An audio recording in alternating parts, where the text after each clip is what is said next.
नमस्कार, म सदाझै आज पनि तपाईँ समक्ष कार्यक्रम सिर्जना मञ्च लिएर उपस्थित भएको छु। तपाईँलाई थाहा छ कार्यक्रम सिर्जना मञ्च एउटा यस्तो मञ्च हो जहाँ हामी नेपाली भाषा, साहित्य, सङ्गीत र विभिन्न नेपाली सभ्यता र संस्कृतिका बारेमा छलफल गर्छौँ, चर्चा गर्छौँ, बहस गर्छौँ र सर्जकहरूका सिर्जना समेत वाचन गर्ने गर्छौँ। आज पनि हामी तपाईँ समक्ष उपस्थित भएका छौँ एकजना सर्जकसँग भलाकुसारी गर्ने उद्देश्यसहित। धेरैले चिन्नुहुन्छ उहाँलाई, उहाँ मिडियाकर्मी, सञ्चारकर्मी हुनुहुन्छ र एकजना स्काउट लिडर पनि हुनुहुन्छ। उहाँको परिचयको विविधता छ, विभिन्न आयामहरू छन् उहाँको परिचयमा हामी जोड्न सक्छौँ।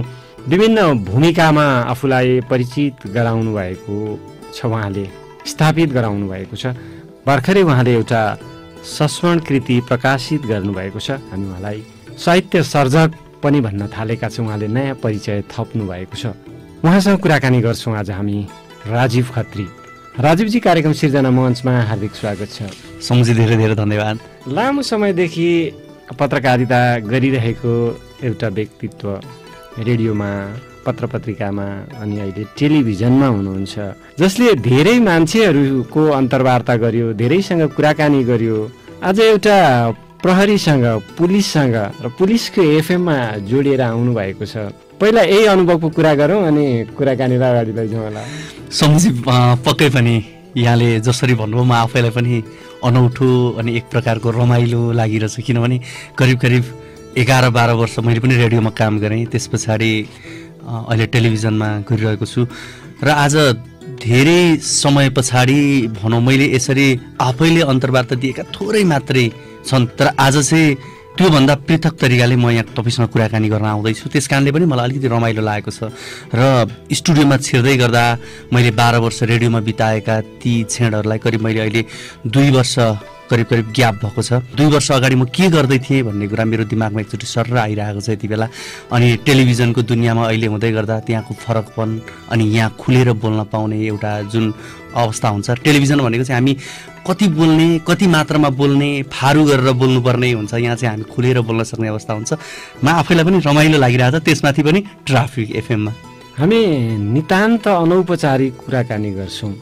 मैले अघि जुन परिचय दिएँ यहाँको, राजीव खत्री एकजना मेरो असल मित्र पनि हुनुहुन्छ। लामो समय हो हाम्रो मित्रताको जरो गाडिएको। त्यो राजीव खत्री जसका परिचयका 3वटा आयामहरू मैले तपाईँ समक्ष सुनाएँ, पत्रकार, स्काउट लिडर अनि एउटा साहित्य सर्जक। ऊ कहाँको मान्छे हो अथवा कुन माटोमा, कुन डाँडा पाखामा, कुन पहरा कन्दरामा अथवा कुन समथर भूगोलमा हुर्कियो, बढ्यो, धुलो खेल्यो? पक्कै पनि मेरो जन्मघर चाहिँ मेरो पूर्वी नेपालको भोजपुर जिल्ला हो मेरो, र अहिले साबिकको याम्पाङ भनिन्थ्यो, जुन सङ्खुवासभा र भोजपुरको सीमा पर्छ, अरुण नदीको काखमा पर्छ यो चाहिँ। र धेरैले नाम सुन्नुभएको छ, बालागुरु षडानन्दको जन्मस्थान दिङला भनेर चिन्छ। हाम्रो दिङला र याम्पाङ चाहिँ वारिपारी पर्छ र विशेष गरी अहिले चाहिँ अरुण गाउँपालिका भनिन्छ। म त्यहाँ जन्मी र करिब मैले 5-6 क्लाससम्म त्यहाँ पढेँ। त्यसपछि म झापाको हडिया बुधबारे, जहाँ त्यहाँ अलिकति हामी केही समय त्यहाँ बसोबास गऱ्यौँ, त्यहाँ बस्यौँ। त्यस पछाडि फेरि म काठमाडौँ आएँ। म 9 क्लासमा काठमाडौँको विजय मेमोरियल स्कुलमा मैले अध्ययन सुरु गरेँ। यसरी म भोजपुरदेखि यहाँसम्म आइगएँ र मेरो हेर्ने भने बाल्यकाल चाहिँ एउटा सम्झना लायक समय चाहिँ मेरो भोजपुरमा बित्यो। त्यसपछि केही झापा, त्यसपछि काठमाडौँ। कक्षा 9 देखि तपाईँको काठमाडौँको यात्रा रहेको कुरा तपाईँको स्काफ जुन मेरो हातमा छ, यो चाहिँ नि संस्मरण कृतिमा पनि उल्लेख गर्नुभएको छ। त्यस पश्चात तपाईँको पढाइ लेखाइ सङ्घर्ष सबै काठमाडौँमै बितिरहेका छन्। 57-58 सालमा काठमाडौँ प्रवेश गरेसँगै त्यस पछाडि करिब भोजपुर पनि म नगएको 18-19 वर्ष नै भइसकेछ। अबका नयाँ मान्छेहरूसँग परिचय गर्नुपर्ने अवस्था रहिसक्यो गाउँघर। तर मेरो एउटा चाहिँ के फाइदा भयो भने म जुन कर्ममा छु त्यो कर्मले गर्दा चाहिँ गाउँघरतिर पनि यो चाहिँ राजीव खत्री हो है, पहिला ऊ चाहिँ उसको घर यहाँ हो है, यहाँ छ है, उसको बुवा मम्मी यो है भन्ने कुरा चाहिँ अहिले पनि नयाँ पुस्तालाई पनि टेलिभिजनमा काम गर्नुको फाइदा त्यो चाहिँ छ। तपाईँको पत्रकारिता, स्काउटकारिता वा लेखनकारिता, साहित्य सिर्जना कुन चाहिँ जेठो हो? मेरो स्काउट जेठो। किनभने मैले स्कुल पढ्ने बित्तिकै स्काउटिङ सुरु गरेँ। त्यो मैले किताबमा नि उल्लेख गरेको छु। त्यतिखेर पत्रकारिता गर्ने कुरा भएन, तर मैले एसएलसी दिइसकेपछि चाहिँ करिब मैले पत्रकारिता सुरु गरिसकेको थिएँ। हजुर, तपाईँ यतिखेर ट्राफिक एफएम 95.5 मेगाहर्जमा हामीलाई सुनिरहनु भएको छ। कार्यक्रम हो सिर्जना मञ्च। म तपाईँको साथमा छु सुस्केरा सम्बुढाकाल, अनि आज हामीसँग अतिथि हुनुहुन्छ राजीव खत्री। हामी तपाईँलाई सधैँ अनुरोध गरिरहेका छौँ, जब हामी सडकमा निस्किन्छौँ सडक अनुशासन पालना गरौँ, सडक र सवारी ऐन नियमको पालना गरौँ, जसले गर्दा तपाईँ स्वयं आफ्नो, तपाईँको परिवार अनि अन्य सडकमा यात्रा गरिरहेका यात्रुहरूको जीवन र भविष्यको सुरक्षा हुन्छ। हामी देखिरहेका हुन्छौँ यदाकदा कस्तो नमिठो लाग्ने गतिविधिहरू सडकमा, अथवा भनौँ अलिकति त्यसलाई अनुशासनहीनता भन्दा पनि त्यति अप्ठ्यारो नलाग्ला। एम्बुलेन्स अथवा यस्तै प्रकृतिका साइरन जडित गाडीहरू आइरहेछन्, त्यसलाई पनि क्रस गरेर जान खोज्ने, त्योभन्दा पनि आफू पहिला जान खोज्ने, त्यो करिब 10 सेकेन्ड पनि त्यसलाई छोडिदिउँ। त्यो कुनै इमर्जेन्सी आकस्मिक अवस्थामा कसैको उद्धार गर्न, कसैको सहयोग गर्न गइरहेको छ अथवा बिरामी बोकेर गइरहेको छ भन्ने हेक्का हामीसँग नरहेको देखिन्छ। म सबैलाई भनिरहेको छैन, त्यसले गर्दाखेरि म स्मरण गराउन चाहन्छु, त्यतिसम्म चाहिँ नगरौँ। यो अनुरोध गरेँ मैले र फेरि कुराकानीतिर जान्छौँ। राजीवजी, यहाँलाई पुनः स्वागत छ।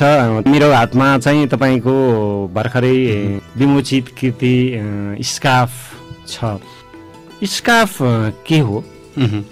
स्कार्फ हामी त्यसलाई नेपालीमा उल्था गऱ्यौँ भने एउटा रुमाल हो, तर म स्काउटमा आबद्ध भएको कारणले गर्दा यो स्काउटको एउटा पहिचान हो, जुन स्काउटले ससम्मान आफ्नो गलामा पहिरिन्छन्।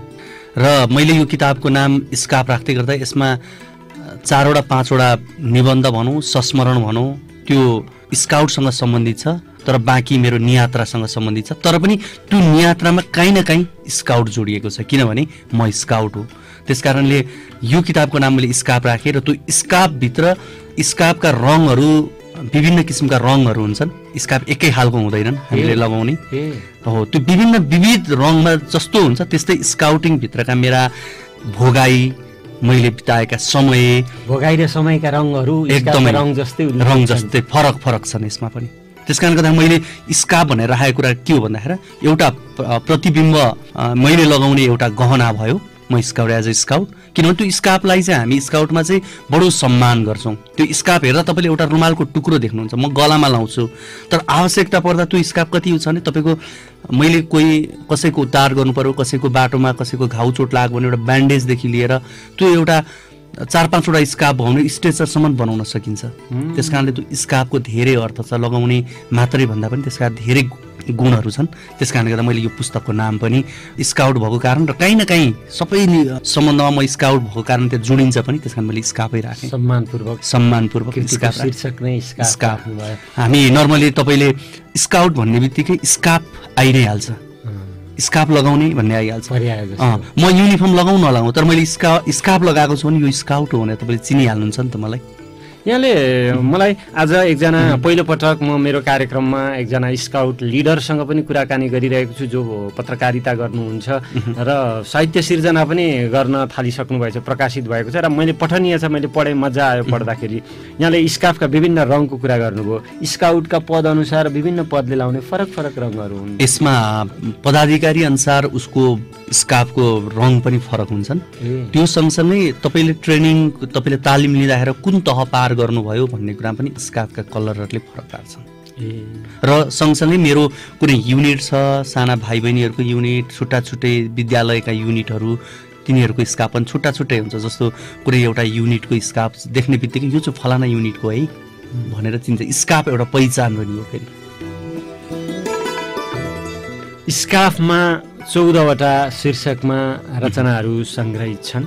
नयाँ म, परिवर्तनको लडाईँ, अनि राजतन्त्र ढल्यो, स्काउटलाई मात्र स्काउटिङ, स्वर्गको अर्को नाम, भूकम्पको घाउमा मलमपट्टी, कालिम्चोकको कुहिरोमा कुदाकुद, छुच्चो छोरोल्पा, 5 पोखरीको उकालो, धन्य हो स्काउट मन, प्रिय फुलबारीवासी, स्काउटर घिमिरे, सुस्ताको शास्ति र मर्दीको फेदमा काकाको चिया।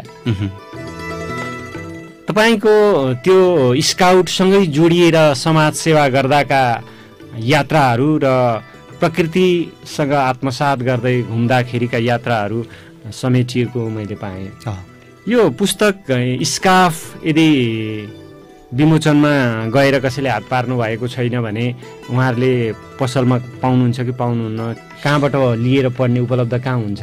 पक्कै अहिले यो स्काफ पसलसम्म पुगिसकेको छैन। यो हामीले डाइनामिक स्काउट युनिटले यसलाई प्रकाशन गरेको हो। अहिले चाहिँ करिब करिब हामी युनिटसँग मात्रै सम्बन्धित भएकोले हामीलाई सिधै फोन गरेर या केही गरेर लिन सक्नुहुन्छ र हामी बिस्तारै पुस्तक पसलहरूसँग पुग्ने बाटोमा बनिसकिसकेपछि त्यो हामी फेरि उपलब्ध भएको भन्छु, तर अहिले तत्काल चाहिँ छैन। मैले जब यो स्काफ हात पर्यो अनि पढ्नलाई पल्टाएँ र सबैभन्दा सुरुको शीर्षक नयाँ म पढिसकेपछि सबै पाठकलाई त्यो लाग्न सक्छ। राजीव खत्रीको त्यो एक खालको 18 वर्षभन्दा कम उमेर बाल्य अवस्था नै हो।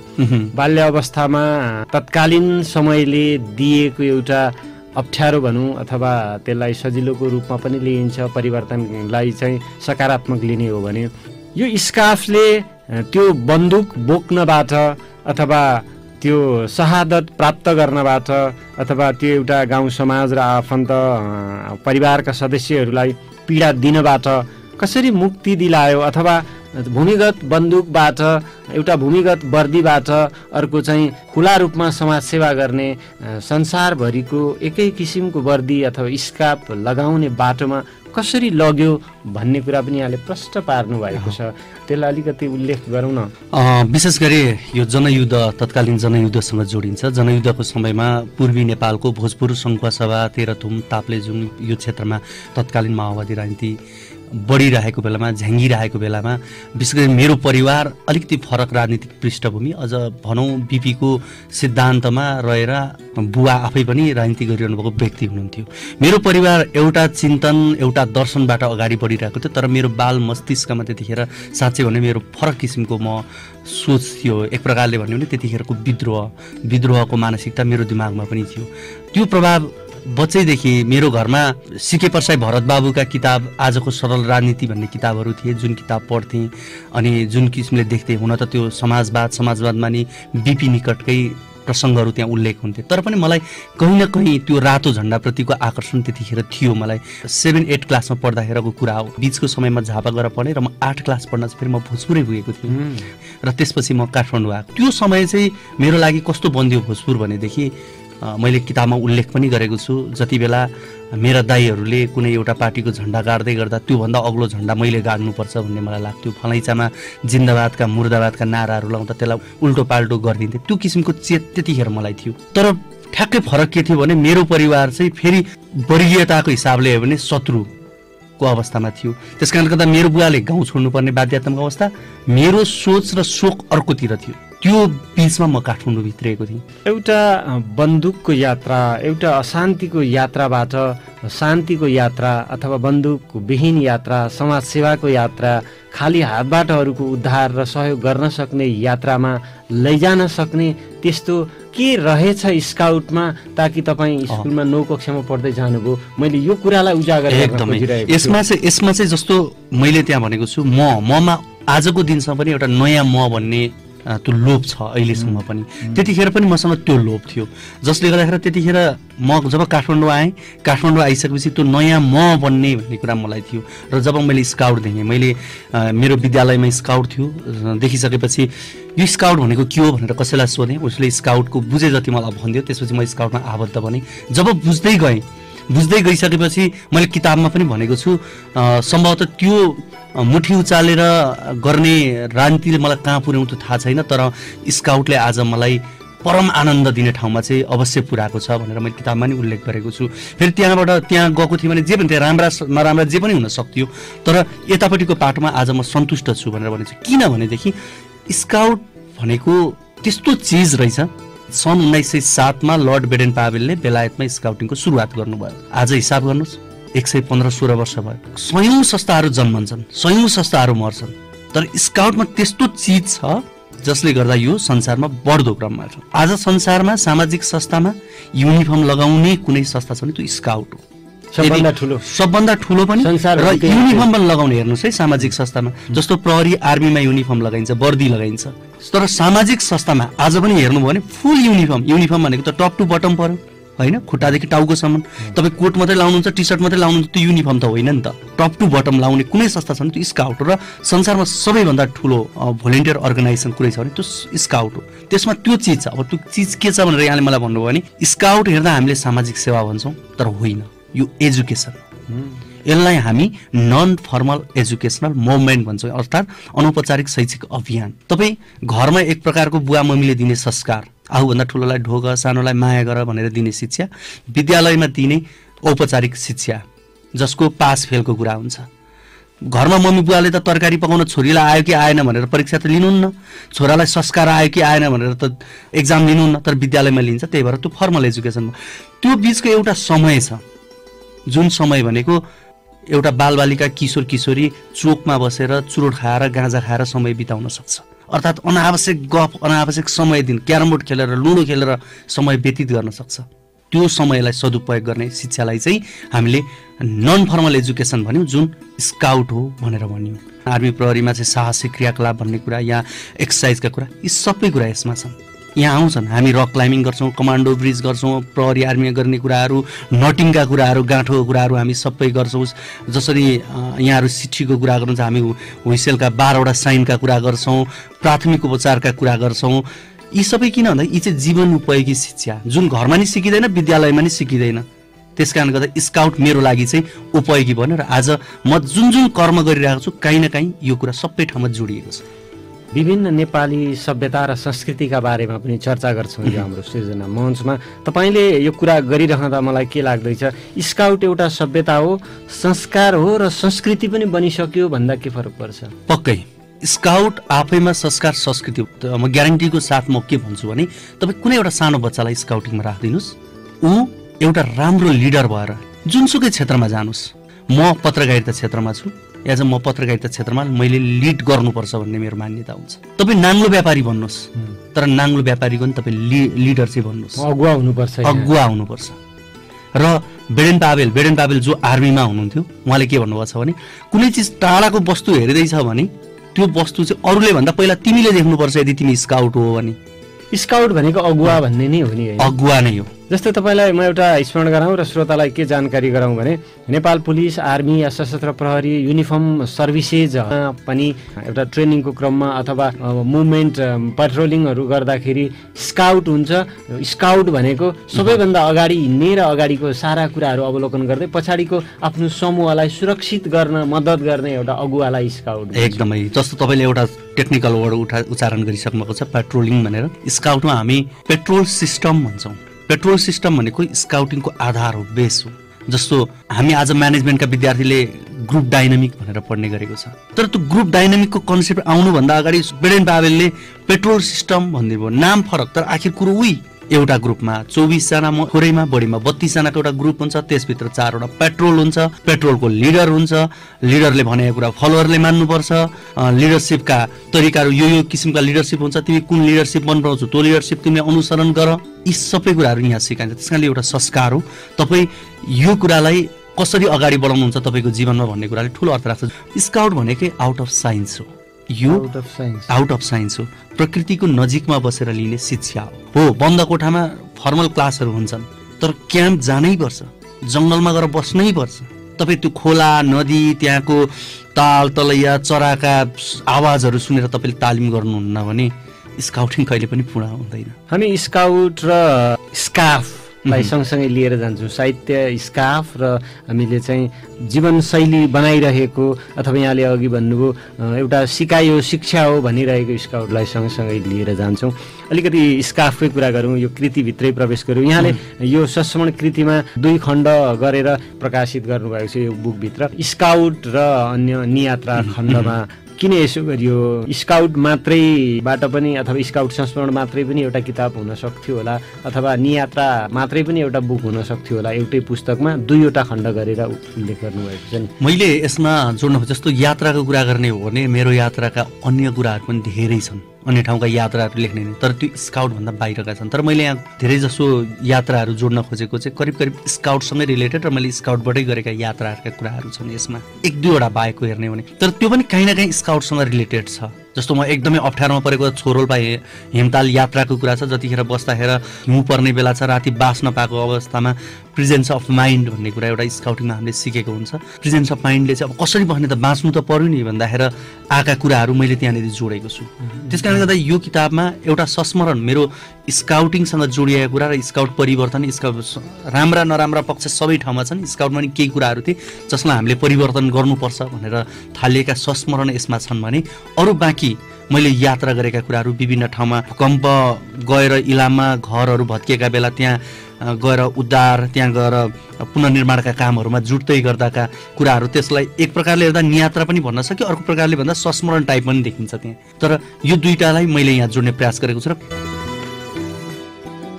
हामी तपाईँलाई अनुरोध गर्छौँ, ट्राफिक नियम जानौ पनि मानौ पनि। ट्राफिक नियम पालना गर्नु सडक सभ्यता निर्माण गर्नु पनि हो, सडक सुरक्षा मजबुत बनाउनु पनि हो।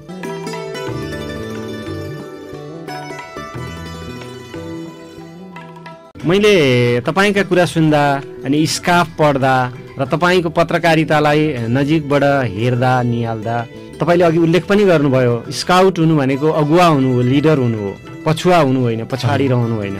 बाल्यकालबाट स्कुलको 9 कक्षाको जीवनबाट स्काउटलाई जीवनशैली बनाउँदै गइसकेपछि त्यही स्काउटले तपाईँलाई लेखक पनि बनायो र पत्रकार पनि बनायो भने एकदमै सही हुन्छ। सही हुन्छ। किनभने मैले स्काउटिङ गरेँ। पहिला मैले विद्यालयमा पढ्दा स्काउटिङ गरेँ, त्यसपछि मैले पत्रकारिता करिब करिब मैले 61-62 सालबाट सुरु गरेँ एउटा मासिक पत्रिकाबाट। त्यो सुरु गरिसकेसँगै स्काउटमा कन्टिन्यू रहँदै आएँ। त्यसपछि मैले बिचमा फेरि यो किताब लेखेको भन्ने कुरा चाहिँ म आफैलाई पनि कहीँ कतै के लाग्छ भने जसरी मलाई एउटा लेखकको उपमा थपिएला लेखक होला, तर म आफैलाई भन्दा चाहिँ भित्रभित्र कस्तो कस्तो फिल हुन्छ। किन भन्नु छ भने म आफैमा लेखकै चाहिँ म भन्दिनँ। मैले जे देखेँ, मैले जहाँ जे भोगेँ, मैले एउटा प्रयास गरेँ। फेरि त लेखक होइन भन्छस्, किताब लेखेर अरूलाई चाहिँ पढ्ने पाठकको समय किन बर्बाद गर्छस् भनेर प्रश्न पनि आउन सक्ला। त्यति भन्दै गर्दा पनि मैले एउटा पठनीय बनाउने प्रयास चाहिँ गरेँ है भनेर भन्छु। त्यो त कन्भिन्स गराउने कुरा होला। तर आजभन्दा पनि म पाठकको रूपमा पहिल्यैदेखि रहेँ, पाठक रहँदै आउँदाखेरि एक प्रकारले जो यहाँहरू जस्तो मान्छे, तपाईँ आफै पनि अब यहाँको किताब प्रकाशन भइसकेको छ, लामो सङ्गत छ, यहाँ तपाईँसँग मेरो चिन्जान पनि करिब करिब 61-62 सालदेखिको। त्यस्तै अरू साथीहरू पनि हुन्छ जसले चाहिँ मलाई होइन तसँग धेरै कुरा छ, धेरै अनुभव छ, लेख्दै जा, लेख्ने बाटो सुरुवात भयो भने त्यसपछि अरू लेख्दै थप्दै जाँदा निखारिँदै गइन्छ भनिसकेपछि ठिक छ एउटा लेखौँ भनेर यो प्रयास थालियो। त्यसैले पनि मैले जसरी यहाँले भन्नुभयो स्काउट मेरो मैले सुरुवात गरेको समय भयो, तर आज प्राथमिकताको हिसाबले मैले सबैभन्दा समय बिताउने ठाउँ भनेको मेरो पत्रकारिता क्षेत्र हो, जसबाट मेरो गुजारा चल्नेदेखि लिएर सबै कुरा मेरो पत्रकारिता क्षेत्र हुन्छ। स्काउटिङ मैले जसरी अघि स्काउटिङको परिभाषा दिएँ त्यही अनुरूपले आज पनि म बचेको समय मैले जसरी अन्य समयमा व्यतीत गर्न सक्थेँ होला त्यो नगरिकन मैले बचेको समय मैले स्काउटिङमा दिइरहेको छु भनेदेखि यो लेखनको क्षेत्र चाहिँ यी सबै कुराका मेरा अनुभवहरू जुन म डायरीमा उतारिरहेको हुन्छु या सम्झिरहेको हुन्छु त्यसलाई मैले एउटा लिपिबद्ध बनाएर यहाँ निकाल्ने प्रयास मात्रै मैले यहाँ गरेको हुँ। हरेक सङ्घ संस्थाहरूमा केही विकृतिहरू हुन्छन्, तर संस्कृतिले त्यसलाई दमन गरिरहेको हुन्छ, संस्कृतिले जितिरहेको हुन्छ र त्यही विश्वास आर्जन गरेर हामी चाहिँ काम गरिरहेका हुन्छौँ। यहाँले अघि भन्नुभयो यो समाज सेवाभन्दा पनि बढी सिकाइ हो, शिक्षा हो भनिरहे पनि हामी स्काउटलाई विभिन्न सामाजिक अवसरहरूमा, विभिन्न सांस्कृतिक अवसरहरूमा देखिरहेका हुन्छौँ। हामी भूकम्पकै कुरा गर्दाखेरि पनि त्यहाँ स्काउटले धेरै काम गरेको छ हामीले देख्दा पनि, र यहाँले एउटा संस्मरणको रूपमा पनि लिनुभएको छ जसले चाहिँ आफ्नो परिवारलाई बिर्सेर, परिवारलाई छोडेर, जसरी एउटा चाहिँ वर्दीधारी पुलिस आर्मीले चाहिँ आफ्नो परिवार बिर्सिन बाध्य भएर राष्ट्रका लागि, नागरिकका लागि आफू मरेर अरूलाई बचाउन खोजिरहेको हुन्छ। सिकाइ भनेको के सिकाइ हो त? त्यो समाजसेवा र सिकाइ किन होइन? अथवा त्यहाँ पनि समाजसेवाकै सिकाइ हो कि के त? एकदमै यहाँले जुन प्रश्न गर्नुभयो यो प्रश्न आफैमा उत्तर छ। किन भन्नुहुन्छ भने एउटा बच्चा स्कुलमा पढ्छ, एउटा बच्चा कलेज पढिरहेको हुन्छ उमेरको हिसाबले। किन पढ्छ र पढिसकेपछि त्यो कहाँ जान्छ? जाने आखिर समाजमा हो त्यो बोली। तर समाजमा जाँदाखेरि त्यो व्यक्ति सुयोग्य बनोस् जस्तो एउटा बच्चालाई विभिन्न क्याम्प, हाइकिङ या क्लासमा राखेर विभिन्न कुरा स्काउटिङका कुराहरू सिकाइन्छ। अनि उसलाई समाज भनेको चाहिँ यस्तो हो है भनेर बताइन्छ। स्काउटिङ भनेको चाहिँ लर्निङ बाई डुइङ भन्छ हामी, गरेर सिक्ने शिक्षा हो। तपाईँ बच्चालाई आगो पोल्छ मात्रै भनेर पर बसेर सिकाइरहनु हो भने त्यसले कहिल्यै महसुस गर्दैन कि यसले कसरी पोल्छ भन्ने कुरा। तर एकचोटि उसलाई थोरै हात छुन दिनुहोस्, आगोले यसरी पोल्छ भन्ने ज्ञान हुन्छ, अर्कोचोटि मरिगए उसको हात अगाडि बढ्दैन। व्यवहारिक सिकाइ हो। त्यस्तै स्काउट भनेको हामी पशुपतिमा लाइन मिलाइरहेको एउटा सानो बच्चा देख्छौँ। आजकल धेरै प्रश्न उठ्छन्, भन्छन् एउटा सानो बच्चालाई किन यो लाइन मिलाउन लगिरहेछ? श्रम शोषण होइन? तर होइन, उसलाई समाज सिकाउनलाई त्यहाँ लगिएको, समाज सिक्दैछ उसले गएर त्यहाँ। अरूले हेर्दा भोलिन्टियर गराएको, तर हामी भन्छौँ समाज सिकाउँदैछ। एउटा बच्चा जान्छ गएर लाइन मिलाउँदै गरेर अङ्कल आन्टी लाइनमा बस्दिनुहोस् भन्छ। के सिकाउँदैछ? लाइनमा बस्दिनुहोस् भनेर सिकाउँदैछ। पहिलो कुरो त्यो बच्चाले विभिन्न स्वभावका मान्छेलाई पनि उसले अध्ययन गर्दैछ। कसैले चाहिँ गालामा बाबु कस्तो मजाको है सानो मान्छे भनेर गालामा त मक्ख पर्ला, कसैले गाली गर्ला, रिसाइराख्ला, तर उसले हाँसेर जवाफ दिन्छ। उसलाई सिकाएकै त्यही हुन्छ, हाँसेर गर्नु है तिमीले। स्काउट सधैँ प्रसन्न रहन्छ भनेर स्काउटको नियममा उल्लेख हुन्छ। उसले त्यो कुरा सिकायो, त्यहाँ उसले प्र्याक्टिकल जो रिसाए पनि मुसुक्क हाँसिदिन्छ। उसले सिक्छ, पछि गएर के भन्छ उसले गएर आफ्नो टिचरलाई भन्दा कि सर मैले त एउटा अङ्कललाई यस्तो भनेको थिएँ, गालामा सत्र माया गर्नु, तर एउटा आन्टीले त कस्तो गाली गर्नुभयो भन्छ उसले। उसले चिन्यो समाज कस्तो छ र कसरी ट्रिट गर्नुपर्छ भनेर त्यहाँ सिक्दैछ, कसरी व्यवहार गर्नुपर्छ भनेर। त्यस कारणले गर्दा भोलि उस समाजमा जाँदाखेरि सुयोग्य हुने भनेको त्यही होइन। सुयोग्य भनेको हामी के नसोचौँ भन्दाखेरि चाहिँ समाजलाई दिने मान्छे मात्रै राम्रो होइन के, त्यो दिने मान्छे त राम्रो हो त्यसै पनि, तर कोही मान्छे नदिकन अनुशासित जीवन जिउँछ भने त्यो पनि समाजका लागि त राम्रो मान्छे हो नि त। दिनु परेन उसले के, केही दिनु परेन, खर्च गरिदिनु परेन, समाज 2-4 पैसा कोही गरिब दुखीलाई दिनु नै परेन, तर उसले अपराध गर्दैन, ट्राफिक नियम पालना गर्छ, अरू कुनै पनि काम उसले राज्यले नगर भनेको कुरा उसले गर्दैन, गर भनेको कुरा गर्छ। ऊ अत्यन्तै सामाजिक र नियम पालक बन्छ भने त्यो राम्रो होइन। स्काउटले सिकाउने त्यही। एउटा लोभलाग्दो कुरा यहाँसँग कुरा गरिरहँदा के हो भने हरेक बालबालिका अथवा हरेक विद्यार्थीले स्काउट सिकाइ गर्नुपर्छ जस्तो लाग्यो मलाई। पक्कै स्काउट हरेक बालबालिकाको लागि आवश्यकता छ।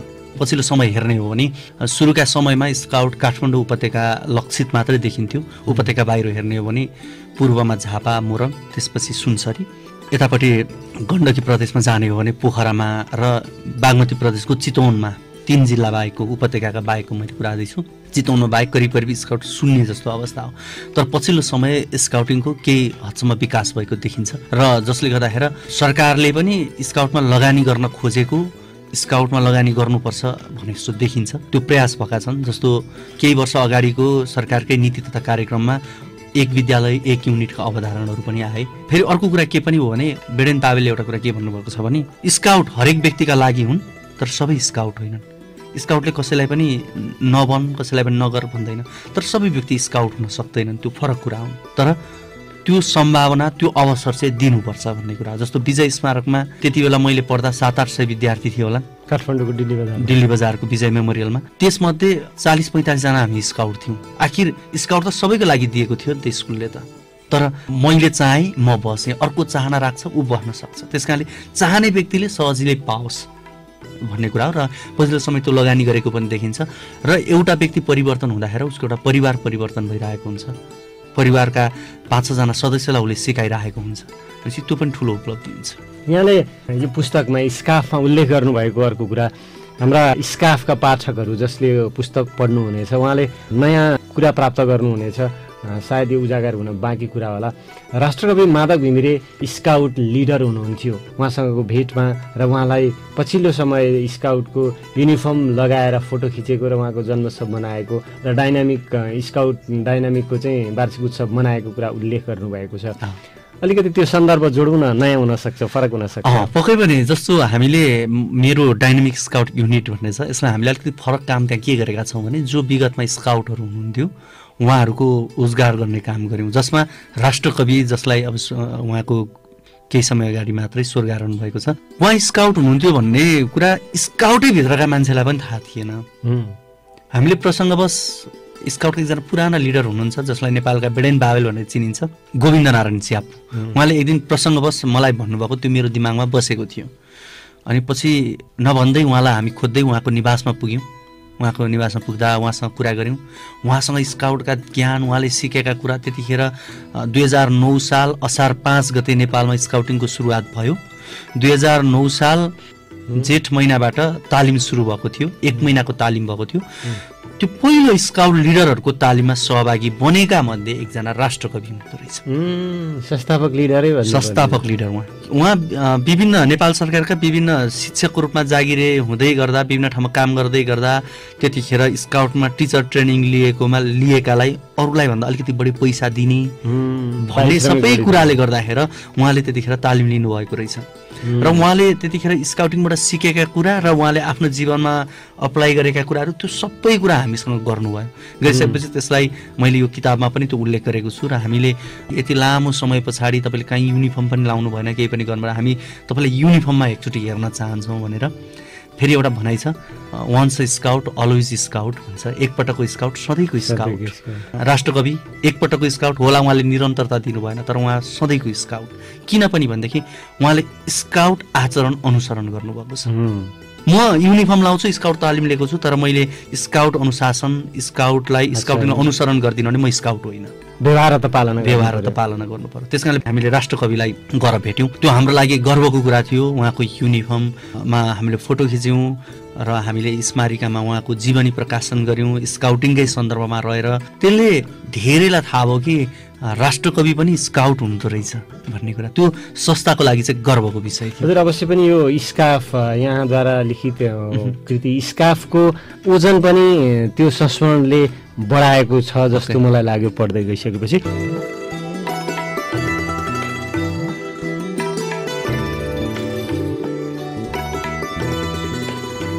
आफ्नो खेत आफ्नो बारीमा मात्रै आफ्नो बाली लगाउँछौँ, अर्काको बारीमा बिना अनुमति बाली लगाउन, जोत्न, खन्न या कुनै पनि गतिविधि गर्न प्रवेश गर्दैनौँ। त्यस्तै हो, हामी आफ्नो लेन मात्रै ओगटेर यात्रा गरौँ। अरूको लेनमा गयौँ भने हामी आफू पनि दुर्घटनामा पर्छौँ र अरूलाई पनि दुर्घटना बनाउँछौँ र धन जनको क्षति हुन्छ र त्यसले गर्दा परिवार र ठुलो आर्थिक हानि हुन जान्छ। यति अनुरोध गरेँ मैले।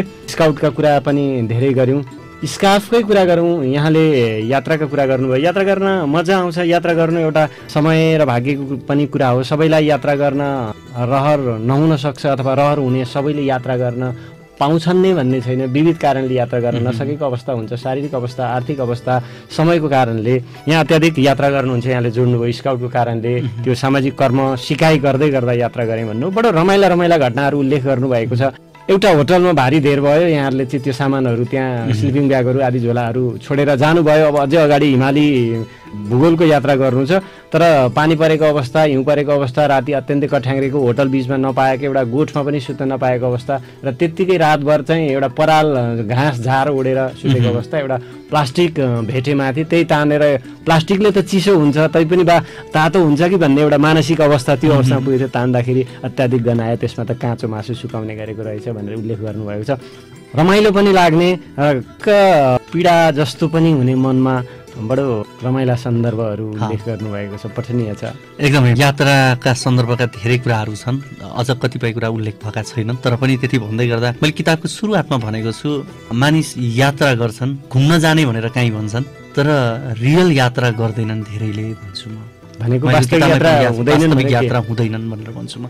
वास्तविक यात्रा हुनका लागि मैले त्यहाँ के भनेको छु भन्दाखेरि त्यो ठाउँमा गइसकेपछि तपाईँ त्यहाँको रहनसहन, त्यहाँको बोलीचाली, त्यहाँको खानपान, जीवनशैली यी सबै कुरालाई नजिकबाट निहाल्नुहुन्छ भने मात्रै तपाईँको रियल यात्रा हुन्छ कुनै पनि ठाउँको। त्यहाँको वास्तविक तपाईँ चित्र आउँछ। त्यही छोरोल्पा, जहाँ छुच्चो छोरोल्पा भन्नेमा मैले त्यहाँ भनेको छु, यो अघि त तपाईँले भन्नुभएको प्रसङ्ग त्यहीँको एकदम कठिन परिस्थितिबाट हामी करिब त्यहाँबाट छोरोल्पा हिमताल पुग्नलाई करिब 2-3 घन्टाको बाटो रहेछ, तर हामी त्यहीँबाटै फर्किनुपर्ने अवस्था बनिसकेको थियो।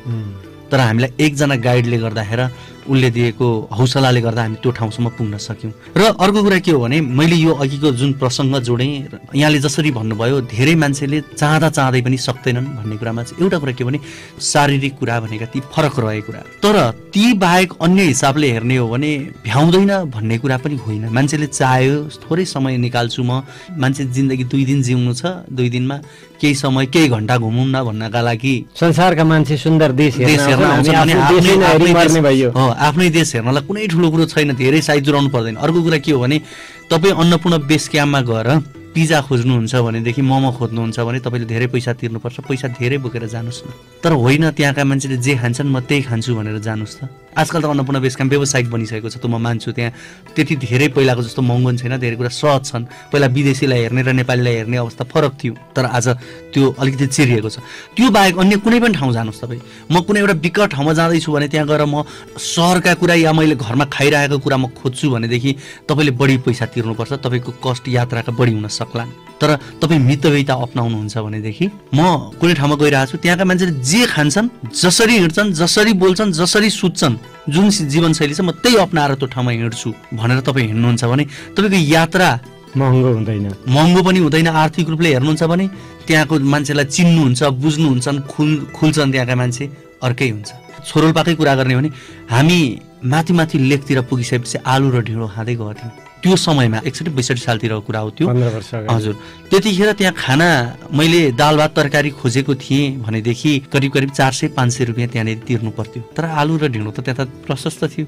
अनि त्यहाँको मौसम अनुसार मलाई सुट पनि गर्यो कि फेरि त्यो कुराले, पच्यो पनि। त्यस कारणले हो यात्रा भनेको कुरा चाहिँ यी सबै कुराहरू यदि तपाईँ सोचेर जानुहुन्छ, गर्नुहुन्छ भनेदेखि यात्रा हुन्छ। नभएदेखि म छोरोल्पा हेर्छु, एउटा पोखरी रहेछ, यस्तो रहेछ, ड्याम बनाएर रहेछ भनेर मात्रै म फर्केँ भने म त्यो मेरो दिमागमा के हुन्छ भने म मात्रै छोरोल्पाको ताल र त्यो वरिपरिको मात्रै कुरा मलाई।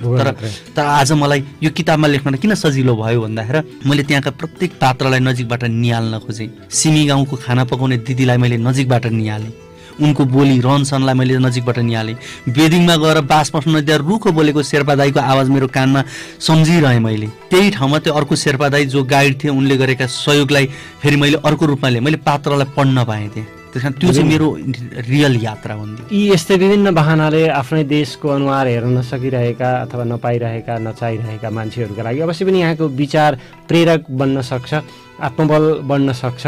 हामी स्कापभित्रका धेरै शीर्षकहरूका धेरै विचारहरू यहाँ उद्धृत गर्न त सक्दैनौँ। एउटा कुरा चाहिँ, एउटा सन्दर्भ चाहिँ मलाई जोडिहाल्न मन लाग्यो, मुटु सिरिङ्ग गर्ने कुरा पनि छ। जब काठमाडौँमा भूकम्प 2072 को बारपाकलाई केन्द्र गरेर आयो, त्यति बेलाको काठमाडौँको दृश्य, बनेका संरचनाहरूले मान्छेलाई थिचेको, पुरेको, मान्छे छटपटाइरहेको, तिनीहरूलाई उद्धार गरेको त्यो दृश्य हेर्ने, देख्ने र त्यहाँ खट्ने मान्छेहरूको एउटा सचित्र छोटो वर्णन पनि छ। र यहाँहरू स्वयं पनि त्यो उद्धार कार्यमा मानवीय मनमुटु बोकेर लाग्नु भएको सन्दर्भ पनि छ। यहाँ त्यसले स्मरण गराइदिन्छ मान्छेहरूलाई एकदमै। त्यसमा विशेष गरी 72 सालको भूकम्प शनिबारको दिन परेर गएको थियो। म स्काउटकै कार्यक्रममा जाँदै थिएँ, दरबारको पर्खाल जतिखेर ढल्यो त्यहाँ मान्छे किचिरहेको थियो, त्यो दृश्य मैले त्यहाँ देखेँ। त्यसपछि स्काउट भवनभित्र बाइक राखिसकेपछि धेरैले आफ्नो परिवार सम्झिरहेको थियो होला, मैले पनि परिवार सम्झेँ। आफ्नो परिवार ठिक छन् भनिसकिसकेपछि त्यसपछि ध्यान भनेको धरहरा र बसन्तपुर लडेको छ भनिसकिसकेपछि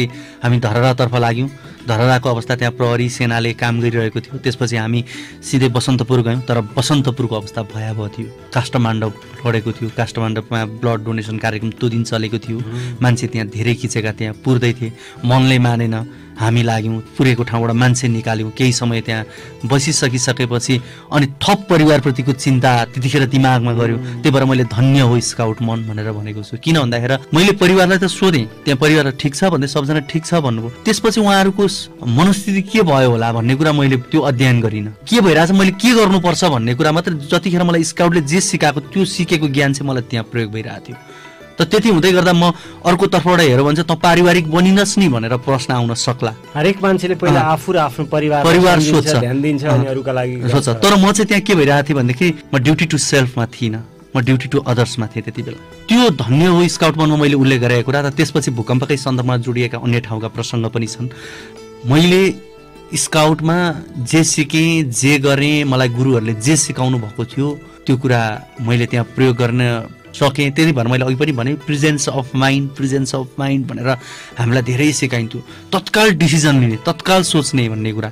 त्यतिखेर मलाई जे सोच आयो, मैले जे दृश्य देखेँ, जे गरेँ, मैले जे गर्नु पर्थ्यो त्यही गरेँ भन्ने मलाई लाग्छ। त्यो कुरा त्यो किताबमा पनि उल्लेख छ। मैजारो गर्नतिर लागौँ। लेखाइलाई सुरु गरिहाल्नु हो, प्रकाशित भइसकेपछि यो अरूकै सम्पत्ति भयो। एकदम अरूले भन्ने छन् यो राम्रो नराम्रो अथवा यसरी लेख्नुहोस्, यस्तो रहेछ, गजब रहेछ आदि आलोचना समालोचना अरूले गर्छन्। अब लेखाइलाई कसरी निरन्तरता दिने विचारमा हुनुहुन्छ? उमेरमा गीत कविता लेखियो होला, त्यो एउटा पाटो म त्यहीँ छोडिदिएँ। तर म गीत नै लेख्छु, म कवि नै बन्छु भनेर कहिले पनि लेखिनँ मैले। आज मेरो कर्म पत्रकारिता हो, म पत्रकारिता गरिरहेको छु। पत्रकारिता र साहित्य अलिक फरक कुरा हो, तर त्यति हुँदै गर्दा पनि एकअर्कामा सम्बन्धितै छैन चाहिँ म भन्दिनँ। त्यस कारणले गर्दाखेरि म आफ्नो पेसामा रहँदै गर्दा, त्यो सँगसँगै स्काउटमा रहँदै गर्दा म जहाँ जान्छु, घुम्छु, आउँछु, ती अनुभवहरूलाई म दस्तावेजको रूपमा राख्दै जान्छु र त्यसलाई एउटा मिलाएर समय अनुकूल किताबकै रूपमा। र अब करिब करिब म यो संस्मरण यात्रामै म अघि बढ्छु, म यसलाई चाहिँ निरन्तरता दिन्छु भन्नेमा छु। अब तपाईँको पेसाले, तपाईँको स्काउटिङ जीवन शैलीले पनि लेखाइलाई सहयोग गरिरहेकै छ, त्यसलाई अझ मलदल गर्दै जानुहुनेछ। पक्कै पनि हजुर, अवश्य पनि तपाईँका राम्रा कृतिहरू आउन्, देशका अनुहारहरू हामीले पढ्न पाऊँ, संस्मरणहरू पढ्न पाऊँ, यहाँलाई हार्दिक शुभकामना छ। यो तपाईँको समय र विचारका लागि हामी आभारी छौँ, यहाँलाई धन्यवाद व्यक्त गर्छौँ। हस्, यहाँलाई पनि धेरै धेरै धन्यवाद सम्झी। विशेष गरी ट्राफिक एफएम जसले सचेतना अभिवृद्धिका लागि, विशेष गरी ट्राफिक नियम पालनाका लागि जुन किसिमले आवाजहरू प्रसारण गरिरहन्छ, बुलन्द बनाइरहन्छ, यो एफएममा आएर स्काउटका सकारात्मक कुरा सँगसँगै अन्य कुराहरू गर्ने यो अवसर प्रदान गरिदिनु भयो। यहाँलाई धेरै धेरै धन्यवाद।